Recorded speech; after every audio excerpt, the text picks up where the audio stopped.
Hello everyone. आज हम लोगों का कॉन्स्टिट्यूशन का 5वां दिन है, जिसमें आज हम 5वां भाग पढ़ेंगे और लगभग से आर्टिकल 52 से लेके आर्टिकल 107 तक चलेंगे। सबसे पहले देखें, जो भाग 5 है संविधान का, ये संघ द यूनियन से संबंधित है और ये अनुच्छेद 52 से लेके अनुच्छेद 151 तक है। संघ की जो बात की जाती है वो आर्टिकल 52 से लेके आर्टिकल 151 तक है। यहीं से अध्याय 1 शुरू होती है। इससे पहले आप चार टर्न पर 4 का भाग तक पढ़ चुके हैं। वहाँ पर कहीं पर भी चैप्टर का नाम नहीं आया था। पूछा जाए आपसे किस भाग से चैप्टर स्टार्ट हुए हैं, तो भाग 5 से चैप्टर स्टार्ट हुए हैं, अध्याय स्टार्ट हुए हैं। देखें, पहला अध्याय कार्यपालिका से संबंधित है। कार्यपालिका अनुच्छेद 52 से लेकर 78 तक चलती है। पहला अनुच्छेद आज का हम लोग पढ़ेंगे अनुच्छेद 52, जिसमें कहा गया है भारत का राष्ट्रपति। अनुच्छेद 52 कहता है कि भारत का एक राष्ट्रपति होगा। फिर अनुच्छेद 53 आर्टिकल 53 कहता है संघ की कार्यपालिका शक्ति, मतलब संघ की कार्यपालिका शक्ति जो होगी वो राष्ट्रपति में निहित होगी और राष्ट्रपति इस शक्ति का प्रयोग संविधान के अनुसार करेगा। कहने का मतलब है राष्ट्रपति को बहुत बड़ी पावर है, सर्वोपरि होता है, तो कहीं ऐसा ना हो कि उसके हाथ में पावर आ जाए तो वो उसका दुरुपयोग करे। इसलिए ये संविधान के अनुसार ही अपनी पावर्स को यूज़ कर सकते हैं राष्ट्रपति। ये बात बता दी गई है आर्टिकल 53 में। फिर आर्टिकल 54 में आ जाइए, राष्ट्रपति का निर्वाचन। राष्ट्रपति का निर्वाचन कौन करेगा, ये बात बताई गई है आर्टिकल 54 में। तो दो बातें आपको ध्यान रखना है। पहली बात, संसद के दोनों सदनों के निर्वाचित सदस्य। दूसरी बात, राज्यों की विधानसभाओं के निर्वाचित सदस्य। ये दो कॉलम का और खा है। इन दोनों के निर्वाचित सदस्य मिलकर क्या करते हैं, राष्ट्रपति का निर्वाचन करते हैं, ना कि नियुक्ति। ये बात पूछी जाती है, राष्ट्रपति का निर्वाचन होता है या नियुक्ति होती है, तो राष्ट्रपति का निर्वाचन होता है। फिर आर्टिकल 55 कॉन्स्टिट्यूशन का कहता है राष्ट्रपति के निर्वाचन की रीति। क्या रीति होगी, किस तरह से राष्ट्रपति निर्वाचित किया जाएगा, क्या मैनर होगा, ये बताई गई है आर्टिकल 55 में। बात लंबा प्रोसेस है, हालांकि एग्जाम के पॉइंट ऑफ व्यू से सिर्फ आपको आर्टिकल याद रखना है। आर्टिकल 55 में बताई गई ये रीति कि 1000 के गुणित भागफल से इसका निर्वाचन होता है और गुणित में अगर 500 के ऊपर लोग होते हैं तो उसको आगे का नंबर मान लिया जाता है। ये सारी बातें बताई गई हैं। फिर आर्टिकल 56 कहता है राष्ट्रपति की पदावधि। बताई गई है बात कि जिस दिन से पद ग्रहण करता है राष्ट्रपति, तब से लेके 5 साल तक वो अपने पद पर रहता है, अकॉर्डिंग टू आर्टिकल 56। फिर आर्टिकल 57 कहता है पुनर्निर्वाचन के लिए पात्रता। बात उठती है कि क्या राष्ट्रपति पुनर्निर्वाचन के लिए पात्र है, तो बिल्कुल है। आर्टिकल 57 के अनुसार राष्ट्रपति दोबारा निर्वाचित होने का पात्र होगा, मगर अभी तक कोई भी राष्ट्रपति दोबारा निर्वाचित होने का दावा नहीं किया है, दोबारा निर्वाचित नहीं हुआ है। फिर बात की जाती है आर्टिकल 58 की कि राष्ट्रपति निर्वाचित होने के लिए अर्हताएं। अर्हताएं का मतलब होता है, आप जान रहे होंगे कि क्या क्या क्वालिफिकेशंस होना चाहिए। अर्हता को इंग्लिश में कहते हैं क्वालिफिकेशंस। तो क्या क्वालिफिकेशन हो आपके पास कि आप राष्ट्रपति बन सकें, तो सिर्फ 3 बातें हो आपके अंदर कि आप क्या हो, भारत के नागरिक हो। दूसरी बात, आपने 35 वर्ष की आयु पूरी कर ली हो। तीसरी बात, आप लोकसभा का सदस्य निर्वाचित होने की अर्हता रखते हैं, क्वालिफिकेशन रखते हैं, तो आप राष्ट्रपति बन सकते हैं। फिर आर्टिकल 59 राष्ट्रपति के पद के लिए शर्तें। क्या शर्तें होती हैं राष्ट्रपति के पद के लिए? तमाम बातें बताई जाती हैं कि राष्ट्रपति कोई अन्य लाभ का पद ग्रहण नहीं करेगा और जब तक वो राष्ट्रपति रहेगा वो सारे जो सुविधाएं हैं, उपलब्धियां उनको मिली हैं, वो फ्री में उनका इस्तेमाल करेंगे। कहीं पर भी वो आए जाएंगे तो उनसे खर्चा नहीं लिया जाएगा। जो सारे और जो उनके वेतन होंगे, उपलब्धियां होंगी, पदावधि के दौरान कम नहीं की जाएंगी। तमाम बातें हैं। फिर आती है आर्टिकल 60 की बात। आर्टिकल 60 में बताया गया, 60 में बताया गया, राष्ट्रपति द्वारा शपथ या प्रतिज्ञान। पूछा जाता है आपसे कि राष्ट्रपति किसके समक्ष शपथ लेता है, तो भारत के राष्ट्रपति को मुख्य न्यायमूर्ति, जो CJI होता है, CJI भारत का होता है मुख्य न्यायमूर्ति, वो राष्ट्रपति को शपथ दिलाएगा। और अगर किसी कारणवश CJI या मुख्य न्यायमूर्ति उपलब्ध नहीं है तो उच्चतम न्यायालय का जो वरिष्ठतम न्यायाधीश होगा वो राष्ट्रपति को शपथ दिलाएगा या प्रतिज्ञान कराएगा। फिर आर्टिकल 61 में बताया गया राष्ट्रपति पर महाभियोग चलाने की प्रक्रिया। बहुत इंपॉर्टेंट क्वेश्चन है, मेंस में भी आता है। तो पहली बात तो आपसे पूछी जाती है कब महाभियोग लगाया जाएगा, तो पहली बात पहले पॉइंट में ही बता दिया गया है। पहला ही जिसमें जो पॉइंट्स होते हैं वो उप अनुच्छेद होते हैं या सब आर्टिकल्स होते हैं। पहले ही पॉइंट में बात बताई गई कि जब राष्ट्रपति जब राष्ट्रपति क्या करे, संविधान का उल्लंघन करे, अतिक्रमण करने लगे, तो उस पर क्या होगा, महाअभियोग चलाया जाएगा। और किसके द्वारा चलाया जाएगा, कोई संसद का कोई भी सदन आरोप लगाएगा। कहने का मतलब हुआ संसद के किसी सदन को या संसद को लगता है कि राष्ट्रपति अपनी शक्तियों का अतिक्रमण कर रहे हैं, शक्तियों के बाहर जा रहे हैं, तो वो आरोप लगाएगा। कोई भी सदन आरोप लगा सकेगा कि राष्ट्रपति पर हम महाभियोग चलाना चाह रहे हैं क्योंकि ये शक्तियों का अतिक्रमण कर रहे हैं। दूसरी बात सबसे मेन है, अगर कोई ऐसा आरोप लगा रहा है तो यूं ही नहीं लगा पाएगा कोई भी सदन। ऐसा आरोप लगाने के लिए सदन को क्या चाहिए, 2 शर्तें पूरा करना पड़ेंगी। पहली शर्त है उस सदन के जो आरोप लगा रहा है राष्ट्रपति के ऊपर, उसके कम से कम 1/4 सदस्यों द्वारा हस्ताक्षर करके, साइन करके ये संकल्प को प्रस्तावित करने का अपना आशय प्रकट करना होगा कि हम अभियोग चलाना चाह रहे हैं, लगाना चाह रहे हैं, अभियोग का आरोप लगा रहे हैं। दूसरी बात, उस सदन की जो आरोप लगा रहा है उस सदन की कुल संख्या के कम से कम 2/3 सदस्य, 2/3 सदस्य दो कैंडिडेट्स जो हों, उन्होंने ऐसे संकल्प को, जो पहले क्या हुआ हस्ताक्षरित किया गया था, उस संकल्प को पारित कर दिया हो कि हाँ बिल्कुल सही बात है, हम पूरे मूड में हैं और अतिक्रमण कर रहे हैं राष्ट्रपति, इसलिए हम इन पर महाभियोग चला रहे हैं। फिर क्या होगी, एक सदन जिसने आरोप लगाया उसका काम कंप्लीट हो गया। अब तीसरे पॉइंट में बात बताई गई है दूसरा सदन, क्योंकि संसद के 2 सदन है, दूसरा सदन क्या करेगा, उस आरोप का जो पहले सदन ने लगाया है उसका अन्वेषण करेगा कि ये बात सही है कि नहीं है। और ऐसे अन्वेषण, ऐसे इन्वेस्टिगेशन में राष्ट्रपति को उपस्थित होने की शक्ति होगी और अपना प्रतिनिधित्व करने का पूरा अधिकार होगा। वो अपनी प्रतिरक्षा में अपना प्रतिनिधित्व करने के लिए बिल्कुल फ्री है।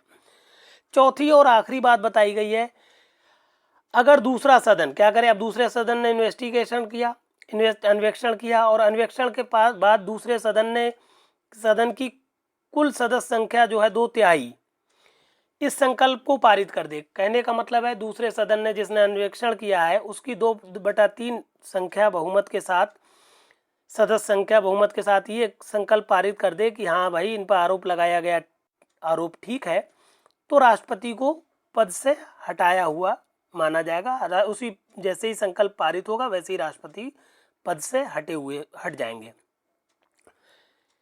फिर कहने का मतलब है आप आ गए अनुच्छेद 62 में।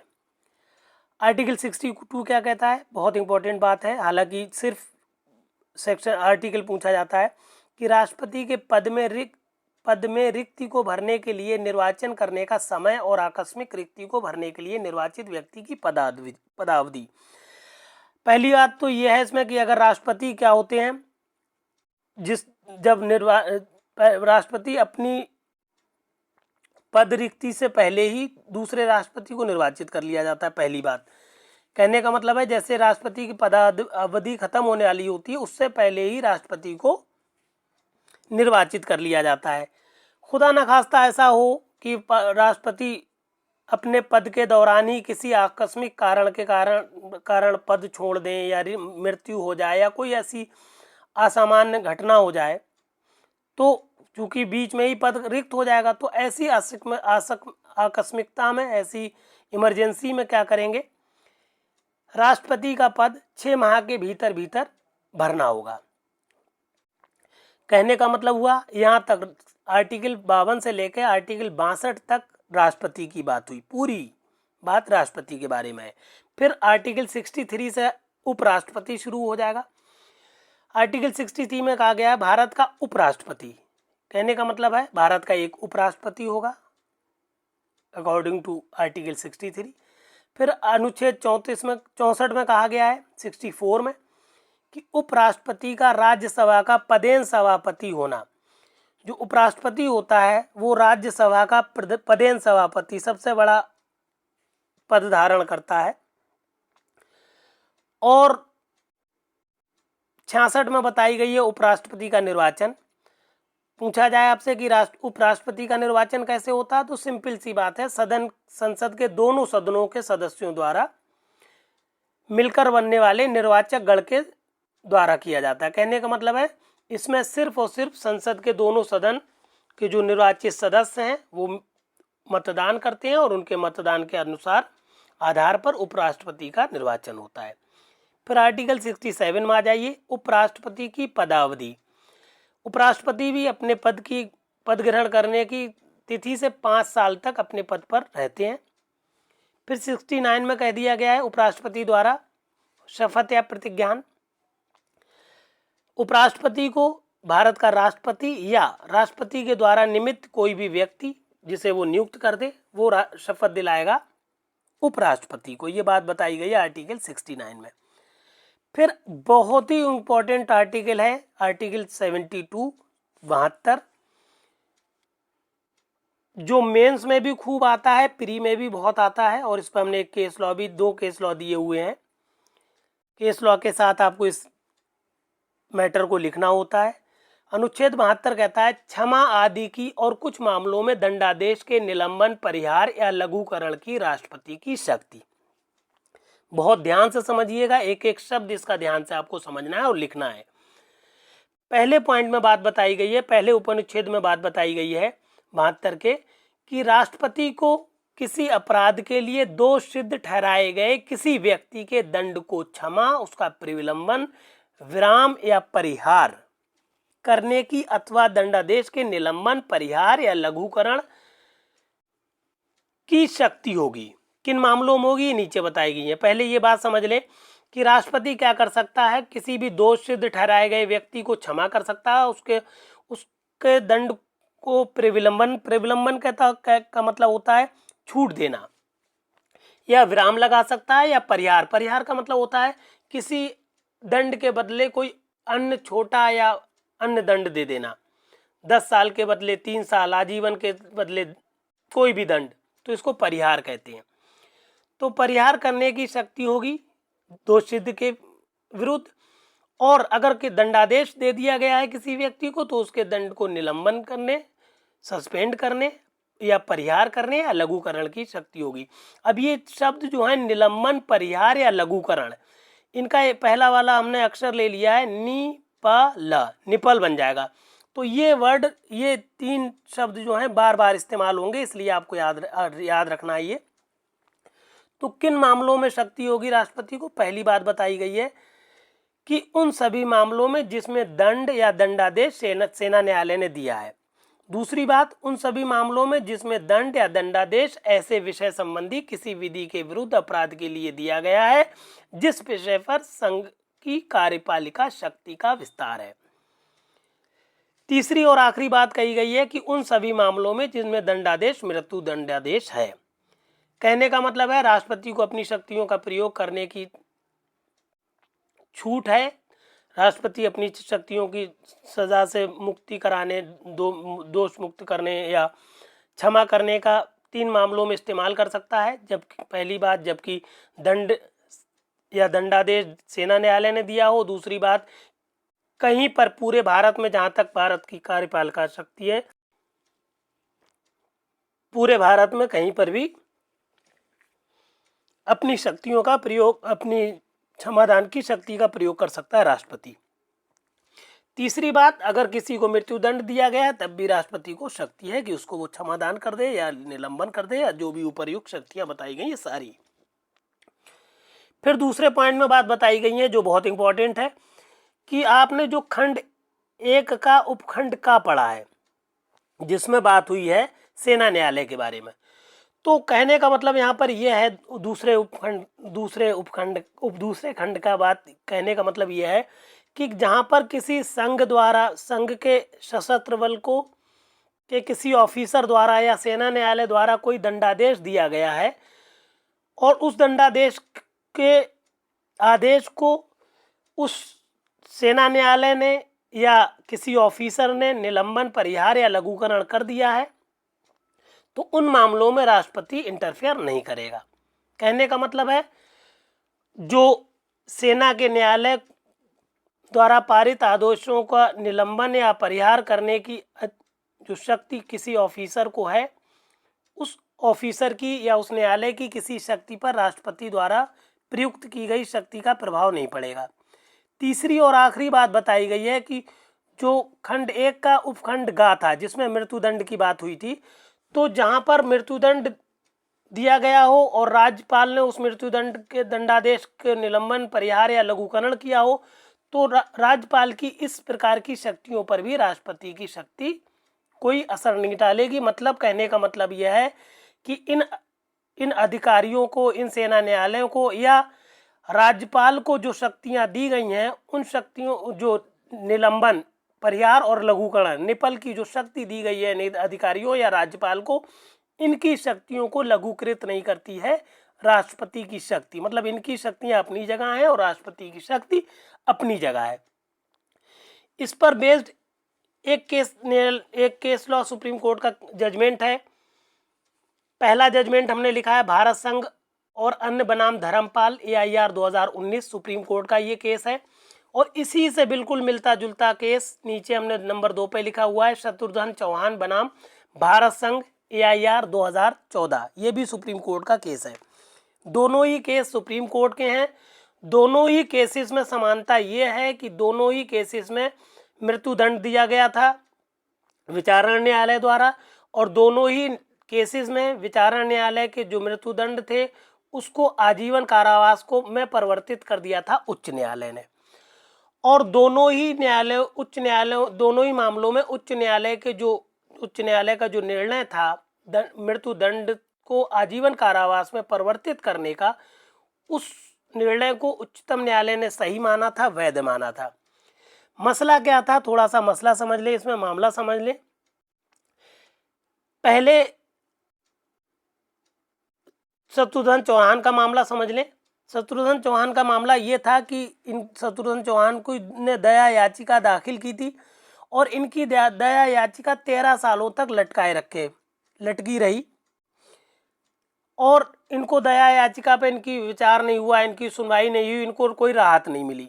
तो इतना लंबा टाइम लगा इन्हें दया याचिका का इंतजार करने में। इसीलिए उच्च न्यायालय ने इनके कष्ट को देखते हुए मृत्युदंड को आजीवन में कन्वर्ट किया था और इस मामले को उच्चतम न्यायालय ने ठीक माना। दूसरा मामला जो भारत संघ और अन्य बनाम धर्मपाल का है, इस मामले में भी जो अपीलार्थी हैं इनको 18 साल का एकांत परिरोध दिया गया था। इतना लंबा एकांत परिरोध दिया गया कि 18 साल तक का, जो कि बहुत ज़्यादा पीड़ादायक था। इसलिए इनकी पीड़ा को समझते हुए उच्च न्यायालय ने इनके मृत्युदंड को आजीवन कारावास में परिवर्तित कर दिया। कहा कि ये पहले ही इतना भुगत चुके हैं। और इसमें जो भारत संघ बनाम धर्मपाल का केस था, इसमें जो उच्च न्यायालय है उसने शत्रुघ्न चौहान बनाम भारत संघ का विवरण दिया था कि इससे पहले भी 2014 में सुप्रीम कोर्ट ने हमारे निर्णय पर मोहर लगाई थी। उन्होंने सही माना था कि अगर कोई पीड़ित व्यक्ति है तो उसको मृत्युदंड ना देकर आजीवन कारावास में परिवर्तित किया जाए। तो इस तरह से ये निर्णित किया, जिस पर कि उच्चतम न्यायालय ने भी मोहर लगा दी, कहा उच्च न्यायालय का निर्णय सही था। इस तरह से आप केस लॉ को लिखिएगा। कीवर्ड्स हम ब्रैकेट में लिख देते, मतलब केस लॉ के नीचे लिख देते हैं कि अगर आप 2-3 लाइनें याद कर लेंगे तो आपको हमारी बात एग्ज़ाम हॉल में याद आ जाएगी। और चूंकि एग्ज़ाम हॉल में बहुत कम समय होता है आपके पास, तो आप ये अगर 2-4 लाइनें भी लिख देंगे तो आपको पूरे नंबर मिलेंगे, जिससे आप केस लॉ को समझा सकते हैं। इतना मैटर पर्याप्त है आपके लिए। और वैसे अगर आपके पास समय हो तो अपना जो हम बोल रहे हैं हमारा वीडियो पॉज करके केस लॉज की एक डायरी बना लीजिए, उसमें केस लॉज लिख लीजिए, क्योंकि हम हर सब्जेक्ट में केस लॉज देते हैं। फिर आप आ जाइए अनुच्छेद 74 में 74, राष्ट्रपति को सलाह और सहायता और सलाह देने के लिए मंत्रिपरिषद। कहने का मतलब है जो भारत के राष्ट्रपति होंगे उनको सहायता प्रदान करने के लिए या सलाह प्रदान करने के लिए एक मंत्रिपरिषद होगी। हालांकि इस बात की किसी न्यायालय में जांच नहीं होगी कि राष्ट्रपति ने मंत्रिपरिषद से क्या सलाह ली, ये बात बताई गई अनुच्छेद 74 में। फिर आप आ जाइए अनुच्छेद 75 में 75 में, बहुत इंपॉर्टेंट अनुच्छेद है, खास तौर से 75(3). अनुच्छेद 75 कहता है मंत्रियों के बारे में अन्य उपबंध। पहली बात आपको ध्यान रखनी है कि प्रधानमंत्री की नियुक्ति राष्ट्रपति करेगा और अन्य मंत्रियों की नियुक्ति राष्ट्रपति ही करेगा, मगर प्रधानमंत्री की सलाह पर करेगा। फिर एक इसमें उपखंड अंतः स्थापित किया गया, उस बात को जरूर ध्यान रखिएगा। 2003 में ये अंतः स्थापित हुआ है कि मंत्रिपरिषद में प्रधानमंत्री सहित मंत्रियों की कुल संख्या जो होगी लोकसभा सदस्यों की कुल संख्या के 15% से अधिक नहीं होगी। कहने का मतलब है पूरी मंत्रिपरिषद में जो कुल सदस्य संख्या है लोकसभा के सदस्यों की, उससे 15% से अधिक लोग नहीं होंगे प्रधानमंत्री सहित। दूसरी बात बताई गई है, दूसरा खंड बताया गया है आर्टिकल 75 का, कि मंत्री जितने भी हैं चाहे कोई भी हो वो राष्ट्रपति के प्रसाद पर्यंत अपना पद धारण करेंगे।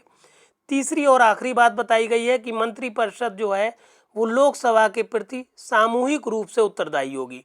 कोई भी अगर जवाब देना है तो मंत्रिपरिषद पूरी मंत्रिपरिषद की जवाबदेही होगी पूरी लोकसभा के प्रति।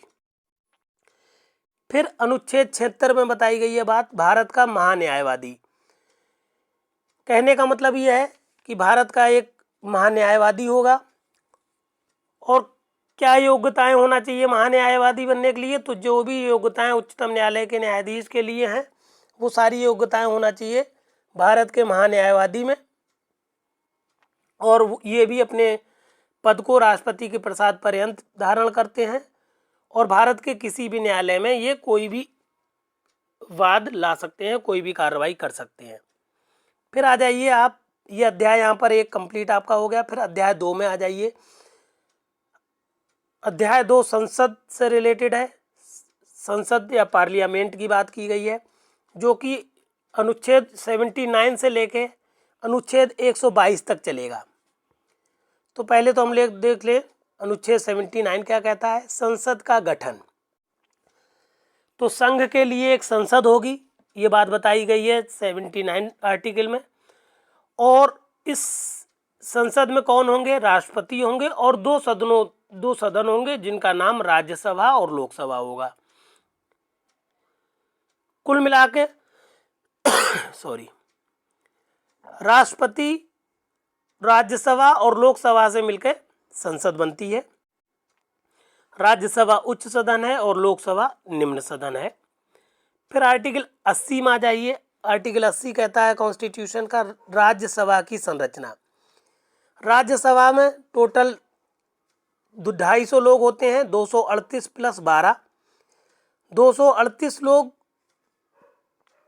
जो निर्वाचित सदस्य हैं लोकसभा के उनके द्वारा निर्वाचित होते हैं और 12 लोगों को राष्ट्रपति रिकमेंड करता है, 12 लोगों का नाम निर्दिष्ट करता है राष्ट्रपति।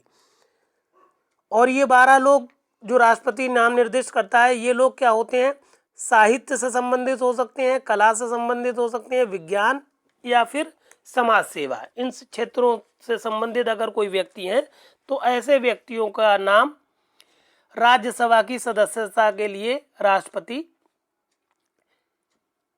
निर्देशित कर सकता है। फिर आ जाइए आर्टिकल 81 में, लोकसभा की संरचना। आपसे पूछा जाए कि लोकसभा में कितने सदस्य होते हैं, तो 530 प्लस 20, कुल मिला के अधिकतम लोकसभा सदस्यों की संख्या 550 हो सकती है, जिसमें से क्या होंगे जो 530 लोग हैं वो राज्यों की जो प्रादेशिक निर्वाचित क्षेत्र हैं उनसे सीधे चुने जाएंगे, और जो 20 लोग हैं वो संघ राज्य क्षेत्रों द्वारा निर्वाचित होकर आएंगे।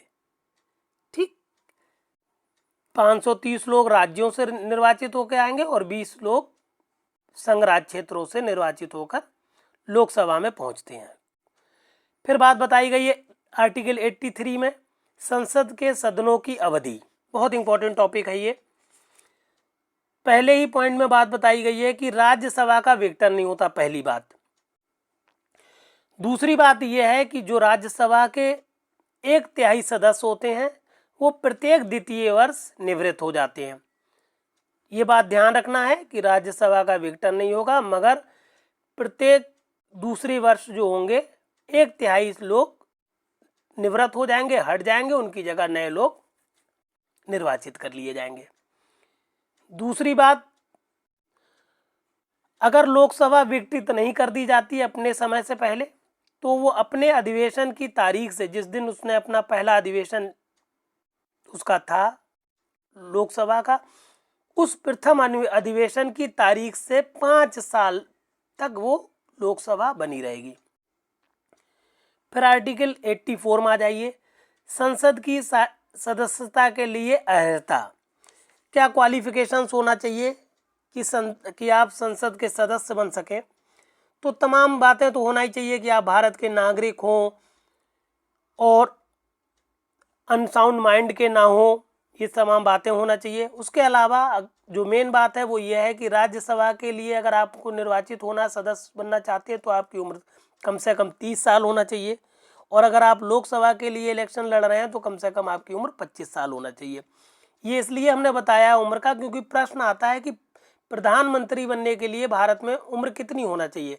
तो चूंकि प्रधानमंत्री जो होता है लोकसभा का सदस्य होता है, तो प्रधानमंत्री के लिए कम से कम 25 साल आपकी उम्र होना चाहिए, तभी आप प्रधानमंत्री बन सकते हैं।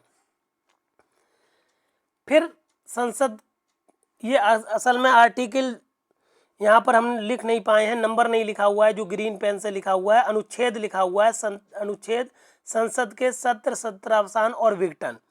तो यहाँ पर आपको आर्टिकल 85 कर लेना है जब आप प्रिंट आउट निकाल लेंगे। कहने का मतलब है अनुच्छेद 85 में बात की गई है संसद के सत्र की, सत्रावसान की और विघटन की।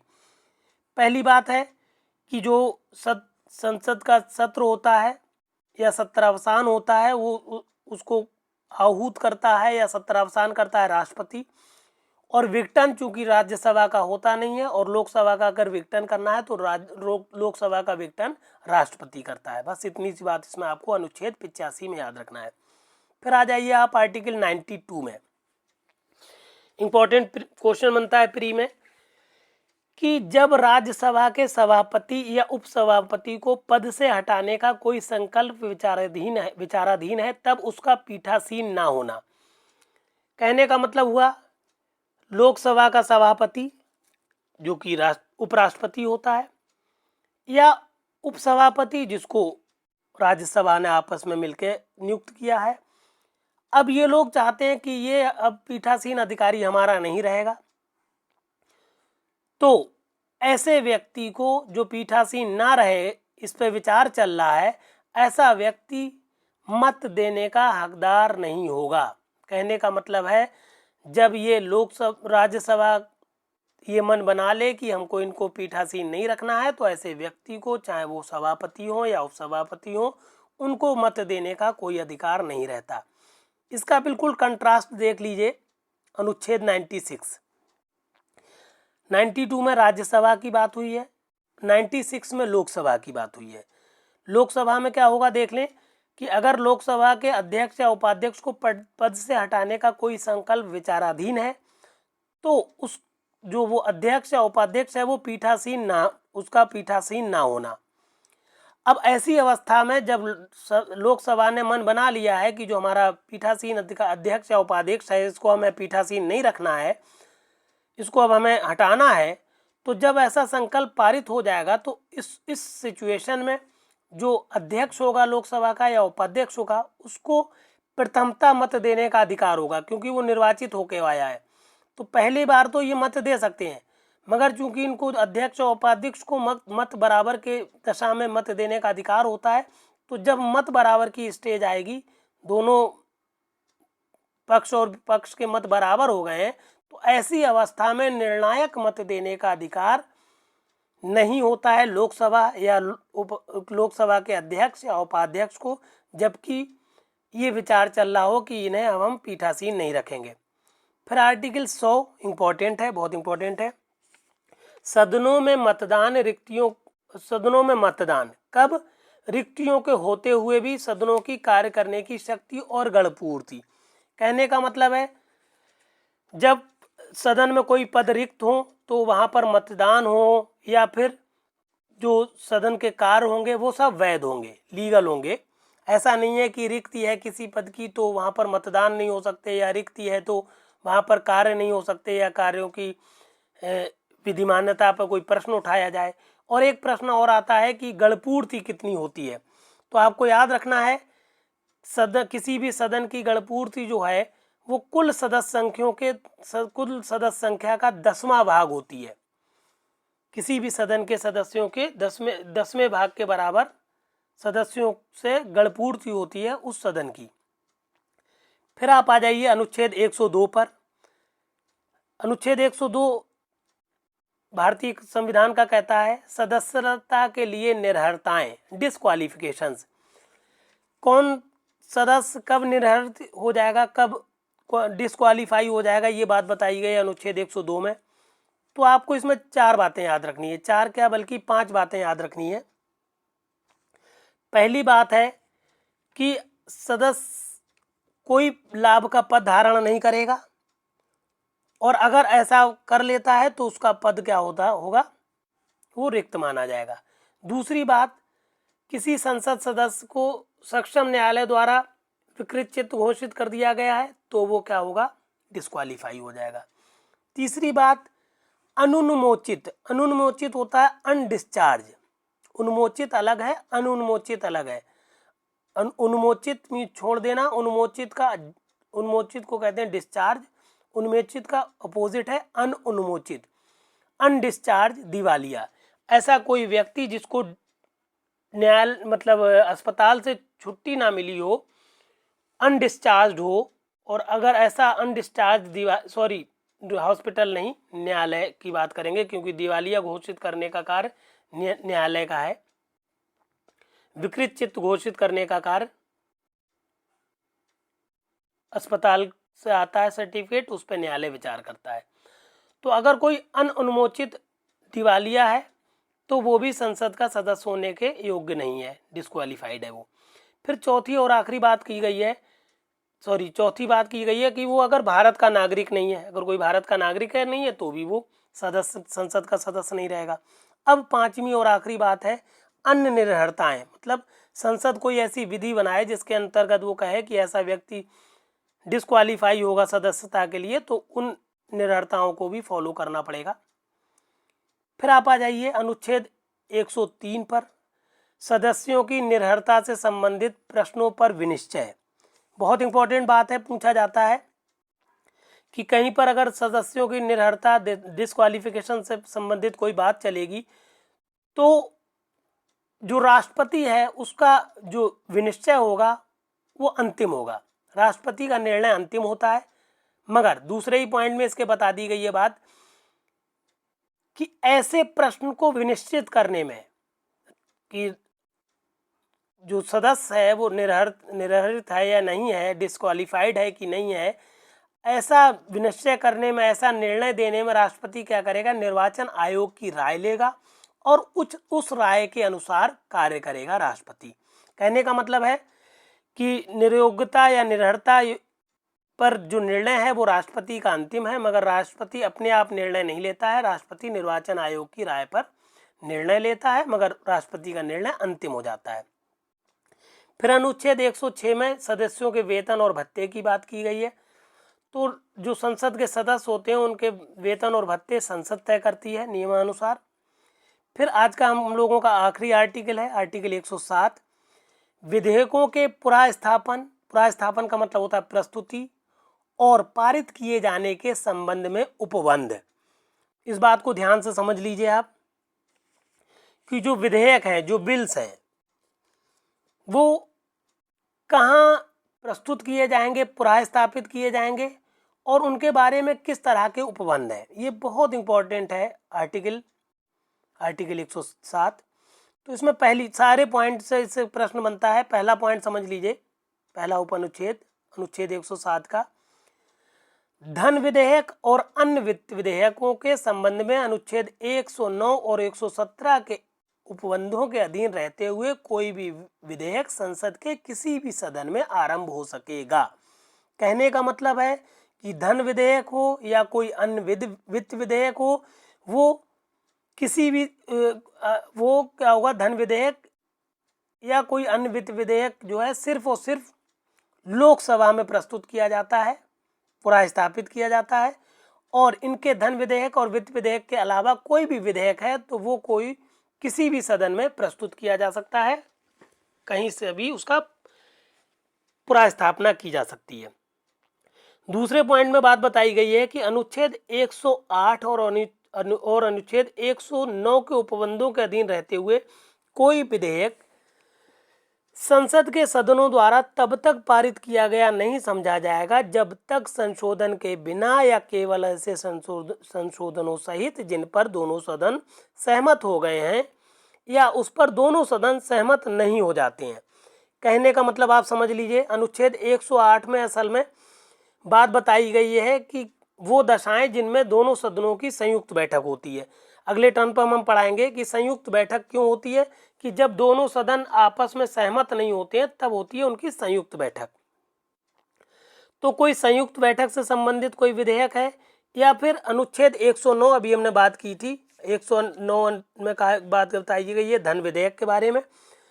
तो 108 और 109 के उपबंध में जो उपबंध किए गए हैं वहां पर कोई भी विधेयक तब तक संशोधित किया गया या फिर पारित किया हुआ नहीं माना जाएगा जब तक कि दोनों सदन एक मत ना हो गए हों, दोनों की एक राय ना हो गई हो, दोनों सहमत ना हो गए हों, तब तक वो विधेयक पास किया हुआ नहीं माना जाता है। तीसरी बात बहुत इंपॉर्टेंट है, संसद में लंबित विधेयक सदनों के सत्रावसान के कारण व्यापगत नहीं होगा। व्यापगत का मतलब आप समझ लीजिए लैप्स को कहते हैं, खत्म हो जाना। कहने का मतलब क्या है कि अगर संसद के किसी भी सत्र का या किसी भी सदन के सत्र का सत्रावसान का मतलब आप समझ लीजिए